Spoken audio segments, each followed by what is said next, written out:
Hello and welcome to Overtime Hockey Talk. My name is Mark Paul. My co-host Justin Baker and I are ready to dive into all things NHL, all the current things going on. We are just going to jump right into it. Peter Laviolette, of course, by now you know he's been fired.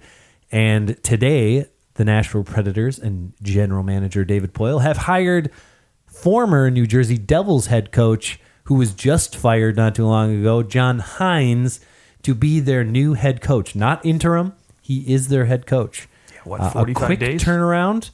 And they obviously, Poile sees something in John Hynes that I don't. I definitely don't see it. Your thoughts on... First off, your thoughts on Laviolette getting fired. I think we did mention him as a guy that we thought probably would be fired if Nashville didn't turn it around quickly. And then John Hynes. Yeah, I think he was the guy we talked about on the hot seat for a while. And we also talked about John Hynes too before he got canned. That's true. We should. Who do we want to talk about? Who do we want to get fired next? Yeah, you know, Jeff Blashill is the fourth or third most long tenured coach in the NHL right now. Yes, and he's not going to get fired because Yzerman loves what's happening right now. Why wouldn't you? Okay. You could lock up Lafreniere or Byfield. I mean, yeah, why not? But you know what? So John Hynes, this is puzzling because there's a reason he was let go in New Jersey, right? I think you looked at all the pieces. I think as a GM, you did what you could to try to make the Devils more exciting and more capable of competing, right? You bring in PK Subban, Wayne Simmons. I mean, granted, Wayne Simmons isn't going to put up the crazy production he used to, but the leadership's there, and he could still chip in. And so you look at all these pieces that were brought in, and you think, okay, good. Now my coach has something to work with. He can maybe get him close to back to a playoff team like they were when Taylor Hall was going crazy, right? Yep. He couldn't put it together. I don't understand why he couldn't. PK Subban can't put anything together right now. No, he can't. I mean, yeah. So ultimately he had to go, right? And I think it was the writing on the wall. It wasn't one of these situations where just, like with all these other coaches we've seen get fired because of misconduct or just stupid things they've said 10 years ago. But sure. So there's a reason he was let go. And so within less than a 24-hour turnaround, you bring in a guy who was canned for that. Like, you had to have had your eye on this guy from the minute he was fired, and you thought, okay, good, this is the guy I'm bringing in if Laviolette can't turn it around. Like, you already knew the minute he got canned. Yep. And I don't know, maybe it's a safe play to where you're like, as a GM, you could say, I don't necessarily think you could even say that, but like as a GM, you have an excuse to fire him, after a season if he can't figure this thing out, maybe. But yeah, I think the reason that he got brought in was because if you remember the year that the Devils did go and make the playoffs, it was because John Hynes kind of quickly went in and made some changes. He actually was one of the first guys to just implement this speed, high forecheck, and just use all these small little guys to go in there and try and wreak some havoc and catch teams off guard. My guess is that David Poile said, look, we've got all this talent. We have guys who have speed, but in Peter Laviolette's system, it's not being utilized that way. And I think that Nashville maybe has more speed than we think. And so my guess is they looked at John Hynes' system, and John Hynes was probably able to go, yeah, here's what worked in New Jersey, and here's what didn't. Here's what I'd want to change. Here's what I'd want to do with Philip Forsberg. Here's what I want to do to try and turn Kyle Turris around. I think that I can do it. Like, if you're John Hynes, you're going into a meeting and you're going, look, this is why it's not working with this player, with this player, with this player. I can turn Johansson, Forsberg, Turris. I can turn these guys around, and we already have great defense. I don't even have to touch that. And we can change the way that these forwards are playing and allow them to utilize their speed and open this up a bit, but also within a structure.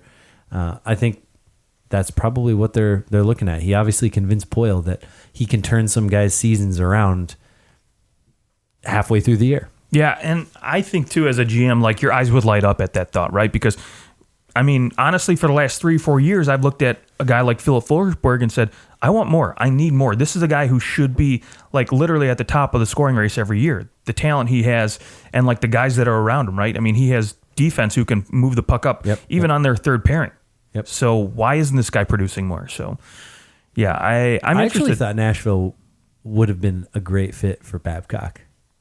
Like bring him in Really? for like sign him to just like a two-year deal and tell him just go in here, make your changes, and let's go. Let's see what we can do. I think Babcock would have been fine had you decided to sign him after the offseason.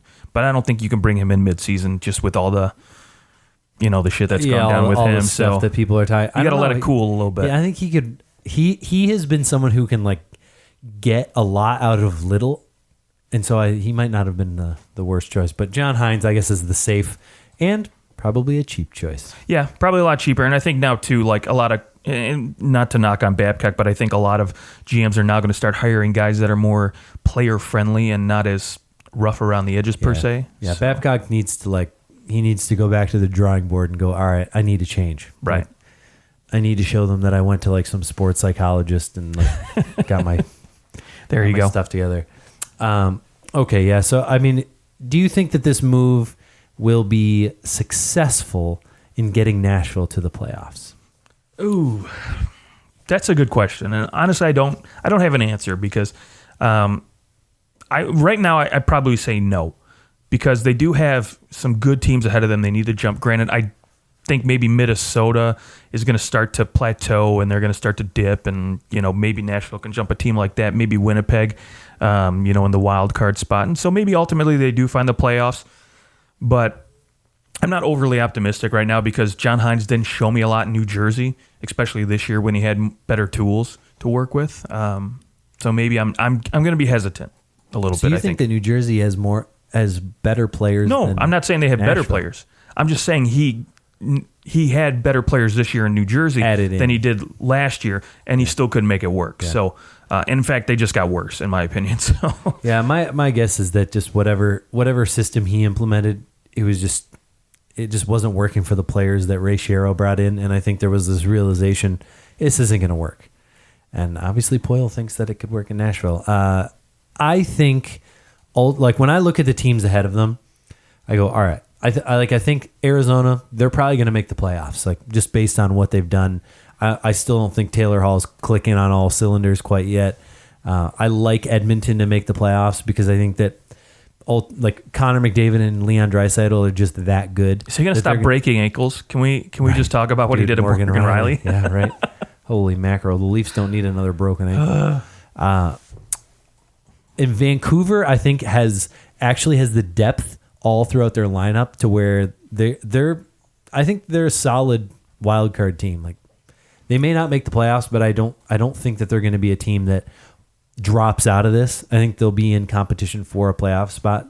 I will say, I would love to see them in the playoffs. Yeah, me too. I mean, like you talk about the depth, right? With JT Miller in there now and all these other pieces they've added, and Markstrom's having a career year, I think it would be interesting to see them in there. And granted, Markstrom is a free agent now too, so that just ups his value if they make it into the playoffs. So. Markstrom's a great story because he's been a guy who it's really taken him a long time to get to this point, and he's a great example of like, don't give up on a goalie just because he has bad years. Like if you believe in a guy, stick with him.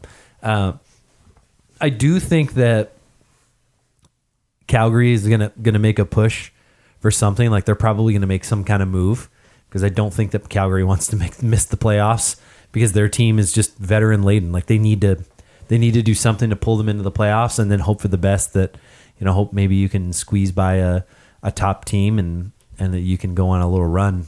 Doesn't matter where you finish in the regular season, just get in. Yeah, look at Columbus last year. Yep. So I think they'll do what they need to do to get in. Speaking of Columbus, I think we can probably good segue talk about their surge. They're 7-1-2 in their last 10. I think they're unbeaten in I think they've lost once in regulation in their last 14. Yeah. It was a crazy stat I saw the other night. They have moved back into playoff contention. They're 1 point out of the playoffs. Yeah, and it's crazy to think as good as they've been, right? The teams ahead of them have just been, I don't want to say as equally good, but they've been playing pretty good hockey too. So maybe outside of Philadelphia, I think the rest of the teams ahead of them in the standings have been, keeping pace with the rest of the boys in the East, and so it's just been harder for them to crawl in. They just have to keep this run going, and surprisingly, Elvis Merlikins is actually playing some pretty good hockey. Your boy Elvis. Yeah, he looked Elvis Merland. Terrible. Went to the AHL, comes back because of the injury to Korpisalo, and now I think his last 5 he's 3-1-1 and has like a .932 save percentage. It's some crazy stat like that. So he's playing great hockey right now, which is what they need. But what I'm interested to see, and I've heard it a couple times already, and I don't like to really read into rumors too much, but sometimes when I see it 1,000 times, that whole smoke, there's fire thing, I keep hearing Jimmy Howard's name thrown around going to Columbus, which would be interesting because, again, Korpisalo is going to be out another 4 to 6 weeks, they said, which at this point I'm probably just going to have to drop him in my fantasy league, and that's depressing. So, because he's still in out status, and I can't put him on IR, which is just shitty. But contemplating the fantasy team. Yeah. Mid-show. But if you're Columbus, I think it's a wise move to go out and get a backup goaltender or somebody else who can. I mean, you bring him in, play. He's your starter. Yeah. Or at least 1A, 1B situation 1A, with this guy. I can't see Howard minding too much. Like, that's 3 hours away from Detroit. Right. Like, you just keep your house in Detroit. You go down there, you grab an apartment for a little while. You can always make your way back pretty easily. And honestly, I still don't see Columbus making the playoffs. So yeah, they're going to be an interesting story. I mean, I'm with you there too. I think they're worse off, in my opinion, than Nashville is, even with the coaching change. I think their chances are less likely because they don't have, in my opinion, the offensive firepower to do so. They have to win those games, 3-2, 2-1, really battle out, where I think Nashville has pieces where they can go and win 5-1 if they need to. Well, in Nashville's further out of the playoffs. They're 5 points out of the playoffs. Yeah. They've got a couple games in hand, but when I look at Nashville, I go, all right, they haven't had a run. Like, they haven't not been good. Right. They haven't had this like, oh yeah, we went on a tear and we pulled our way back. Columbus is still out of the playoffs after losing once in regulation in the last 10 plus games, right? 12 plus games. And so to me, that says, well, Columbus is on a run right now and they're still not in the playoffs. It's Nashville hasn't gone on a run yet. And they're due. Right. And if they go on a run, they'll be in the playoffs because they're they're sniffing. Whereas Columbus was so far out of it. Yeah, they go on this nice little run. They pull themselves a few points closer when all is said and done. But now, Florida's been on a 7-3 run. Carolina's been pretty. They've been playing 500 hockey the last 10 games. When's Carolina going to turn it on again? Because Carolina is a team that I don't expect them to just lay down and die here. Like, I think Carolina.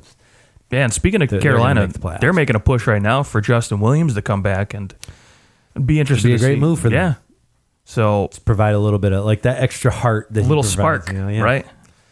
And I mean, even further ahead. I mean, Pittsburgh has been without one of their top players all year long, and they've got 55 points. Like, they're just cruising right now. So I think if you're Columbus, you got to look at this and go, all right, yeah, it would be great if we make the playoffs, but like, don't go making any crazy moves. Don't go trading away second-round picks for Jimmy Howard. Bad idea. Like, trader, I don't think Detroit's going to take a fifth-round pick for Jimmy Howard. No. There's no point. Just keep him in Detroit. Somebody's got to give you at least probably a second-round pick to get Jimmy Howard to come in. Maybe a third, but still. You'd trade Howard for a third. Yeah, I would. But, I mean, even still. And the crazy thing about Columbus is I think tonight they're playing, Vancouver. This is the second time in NHL history that teams with 7 or more winning streaks of 7 or more games are playing each other. And the last time it happened, it was actually Columbus at Minnesota. And Columbus won. So interesting. Good little stat. All right. Well, let's scoot along here, and we'll talk about the World Juniors for a minute. Just let's do it. Take a sidebar off the NHL. This year's World Juniors were pretty fun. We got to see Lafreniere, and you get to see some of these guys that are coming up in the draft, and then you also it's fun when you get to see certain players that are going to make your team. I was especially excited about like Erasmus Sandin. A lot of guys were talking about he was the best defenseman in the tournament. He was definitely the best defenseman on Sweden. I'm going to say Maurice Sider. Yeah. It was fantastic. Yep. Loved him. It's a great way that you can actually see these guys go up against other highly talented, but the same age as like they're their peers. So you kind of get an idea of what maybe you'll get. But I thought the funniest thing that came out of the whole tournament. So Russia has like 2 sports channels, right? And one of them had the rights to the World Junior Championship. I can't tell you the names of them.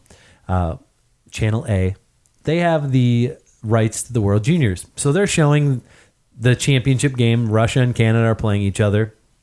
Meanwhile, the other actually bigger sports channel does not have the rights. So instead of playing something else, they go, well, we're going to play the 2011, I think it was 2011, whatever year Russia comes back in the third period, like down 3-goals to Canada, and they win in overtime. Okay. They play that game while the other game is actually on. So all these people are tweeting about how Russia is making this crazy comeback. Because that game's on. Right. Tarasenko, his wife, tweeted that they were watching it on there for a half an hour until Tarasenko said, this isn't the right game. That's me.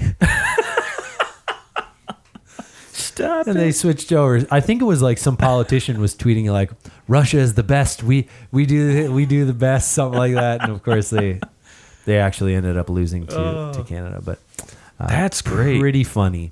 Always make sure you're watching the right game. Yeah, I wonder if they I've seen a lot of replayed, games on ESPN, Right. Back in the day, but they always at somewhere there's some header or something somewhere where it says, from 2011, or it'll say Replay. It'll say something in there where you can easily recognize that this isn't live, this isn't the real deal. Obviously, they did not want to do that. No. They were. I'm sure that channel was like, let's F with gotcha. everybody. Yeah. So World Juniors, Canada wins the gold. Good times. Good tournament. On to other international tournaments. It came out, I think, yesterday that Matthews and McDavid, because they played each other yesterday or the day before? Yesterday, yeah. And both of them said, yeah, we're pushing. We want to go to the Olympics. That is what we want. As players, that's what we want. And I'm starting to think that it's less of it's not a player issue of, oh, yeah, we got to take this 2 weeks in between and we're going to be tired. Players don't care. They want to play in the Olympics. And my question is, what are the players going to have to give up to go to the Olympics? That's a very good question. I think, it's definitely going to be something in the next CBA, right? Maybe it could be something where, God, I don't even know. I wouldn't even know where to begin with something like that. Because I know, so here's the thing. The NHL has until August to declare whether or not it's going to... The president of IHF came up, has to do it. And so, it's not like they're in the middle of a negotiation when this deadline is going on, so there's no bargaining chip for the players to say, okay, let's do this. It's more or less we promise, the Players Association will be like, okay, well, we'll do this, maybe, and then, you can always renege on negotiations. Sure. But, do you think maybe it's you allow teams to have more buyouts of players without cap penalties or, some stuff like that happening? I think first off, it starts with insurance. Sure. Right? So that's always the biggest concern, right? Because the guy gets hurt during the tournament, right? As an NHL owner, insurance? you're screwed. Right. Yeah. And I think that the IIHF, the last time, they said, no, you guys are going to pay it. Yeah, that's what exactly. Which is insane, because they're basically saying your exposure that you get from this is worth the cost of, I think it was $27 million is how much was going to have to get paid out for the insurance of these players playing. Ridiculous. And I'm sure that the owners went, no, I don't want to pay out millions of dollars to have you go play somewhere where I don't reap the benefits financially. See, right? It's one thing to go, all right, there has to be a way to measure, all right, we know how many people watch this, how many people in Europe watch it, how many people in China watch it, how many, you can get all the numbers of people watching, and of course there's ways to maybe leverage the fact that people have watched your players, and now you can go and you can say, hey, you watch these players in the Olympics, now come and actually watch our league. The problem is the league can't do anything with any of the clips from the Olympics because NBC owns it, but they don't let the league use them. That's one place that I would just say, look, we want the right to be able to we want to be able to put this on our website. We want to be able to use this. If we want to put this on NHL Network and do stuff with it, we should get it. I think that there's some broadcast rights things that should happen there. But in terms of the players, I think they should just be allowed to go. And honestly, I think they should figure out a way continue playing NHL games during the Olympics. Okay. But once the like you play the round robin games, you continue playing these round robin. The next game's like in freaking China. So yeah. So all right. So players go and they play these round robin games. Continue having NHL games and just play them like, well, some of these players are out. Whatever. Then once the medal rounds begin, like once the actual tournament portion, like the elimination portion begins, then the league stops playing and then people watch those games. Let's be honest. Not that many people watch the round robin between Sweden and Germany. No. Like people in Sweden watch it. People in Germany watch it. Probably not that many people, especially since it's in China. So that means that it's going to be at like 7 or 8 a.m. In Europe, it'll be like 1 p.m. So those people aren't watching it. So you continue having league games. Yes, it would be without your best players, but it would only be like 3 or 4 games. You don't have to have it interrupt the schedule in a huge, huge way. Then once the medal rounds start, that's like a week. So you take your week off and you write it in. You say, all right, so most of the time, the way that the league has done it, you know, they have in the CBA where every team gets 1 week off. Right. There's your week off. The rest of the time you play, players that get selected to go play in the Olympics, go play in the Olympics. Once your team's eliminated, you come back. It's interesting. I mean, soccer does it. So when soccer has international tournaments, those teams keep playing and they just don't play with the players that go. Right. I think okay, so if you're an NHL team, obviously your biggest name players are going. Same with soccer, right? But I think the difference is with a lot of these NHL teams, the depth isn't there to replace these superstars. All right, let's pick a team. Okay, Washington, right? Alex Ovechkin has been very outspoken about wanting to play in the Olympics. Ovechkin's gone. Yeah. Okay. And then Kuznetsov is going to play for Russia as well. Yeah. Backstrom will go play in Sweden. And John Carlson will probably go play. John Carlson plays for Team USA. Yeah. And maybe Oshie goes and plays for USA because in case the shootout happens. Okay, we'll say Oshie goes. Yeah. Which I don't think Oshie gets picked now. Okay, sure. So we'll say those 4 guys go. For 2 games, those guys, they can figure it out. Well, 2 games. Your teams like Washington who are, at the top of the standings, no problem. You can afford to be 2 or 3 games, and then if maybe you get 2 points out of those 3 games, like big whoop, you're still surviving. Yep. However, the other teams, like for instance, Carolina, right? Sebastian Aho going to play for Finland. Okay, he plays for Finland. That Timo Teravainen. Maybe Teravainen. He goes over there too. You could maybe even write in Dougie Hamilton goes and plays for Canada. Maybe I'm not sure. That's possible. A possibility. Maybe Peter Mrazek's for the Czechs. Okay. They don't have a big goaltender pool, so that again, that may be not as big as a dent to your team as a team like Washington, but if that costs you a game, there's probably 4 to 5 players per team that end up in the Olympics. It's possible. Yeah, you could easily look at each team. I mean, besides maybe like the bottom of the league teams. So really the only teams that it's going to benefit is the bottom of the league teams that don't have a lot of stars. Sure. So that means, though, that if Washington happens to be playing Pittsburgh, well, Washington is without their 5 best players. Pittsburgh's without their 5 best players. Sure, so but it's really I think not that uneven. It hurts the bubble teams a lot more than it would hurt the teams at the top, because those bubble teams trying to make a push can't do it. Especially given the time when it's usually in February. All those teams are at the same disadvantage. They've all sent players. So then you're playing against teams that don't have your best players either. So, I mean, it's a solution. It probably isn't going to be their solution. But I think that out of any other thing, like, we don't want to take 17 days off the schedule. Okay, well then don't. Just keep playing. And let your team, you'll figure out real quick who has depth in their organization. And teams will plan for it. Teams will go, okay, all right, we know that we're going to have these guys out. So, you know what, we've got this rookie brewing in the AHL. We're going to bring him up during that stretch. Like, there's different things that you could do. I think every team has the depth to where if 5 players go out, they can bring up 5 more from the American Hockey League. And for sure. I mean, okay.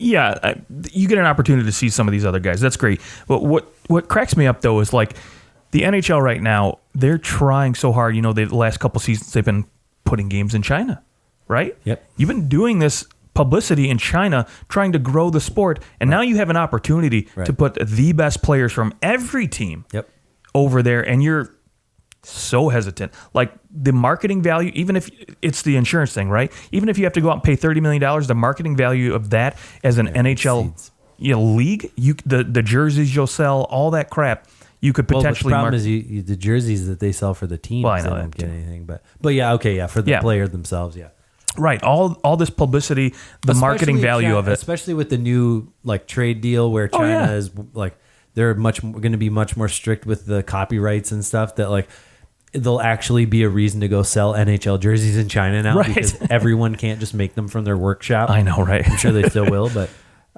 Adidas jerseys now will not be sold. So Adidas. I just, my thought is one other benefit. Games are in China. So that means that even the round robin games, those are during the day. Right. So you can you can have NHL games going at your normal time, 7:00, and then you've got your games in the morning. Maybe NBC doesn't lose that prime time. Right. Yeah. So to me, that's the best solution. Continue playing, take 1 week off, and that's the 1 week that every team gets off, and that fits the current CBA schedule. You don't have to change anything in the CBA. You just say, everyone gets this week off. If you want to go play in the Olympics, that's your choice. And I think that the league should have to go, if a player wants to go to the Olympics, they're more than welcome. They have to pay for their own insurance. Why not? Why not? If a player wants to go play outside of their contract, then they need to pay for their own insurance if they want to go and they play. don't get paid their NHL salary for the games missed, for sure. Yeah. Yeah. I'd say that's fair. Yeah, sure. You can miss games, but that's where some of the compromise would be. We're going to keep playing games, but during the week, your week off, we won't play games so that you can play over there. So really you're going to miss out on let's say somebody gets $10 million, they're going to miss out on 2 games worth. So right. It's not going to a few $100,000. Yeah, a couple $100,000 in the grand scheme of things. It won't destroy them, even if they have to pay. I don't know. I feel like it's fair. If Sidney Crosby if he really wants to go to the Olympics and he has to pay $500,000 to insure himself, that's his call. Okay. Or if somebody wants to step in and Team Canada says, well, we have this money. Hockey Canada says we're going to insure all our players because it's worth it for us to have this, or the IIHF says, well, it's worth it to us to have these players here, so therefore we'll pay for half. Whatever it is, I think that they could make it work. I think my solution is the best solution. Find me a better solution.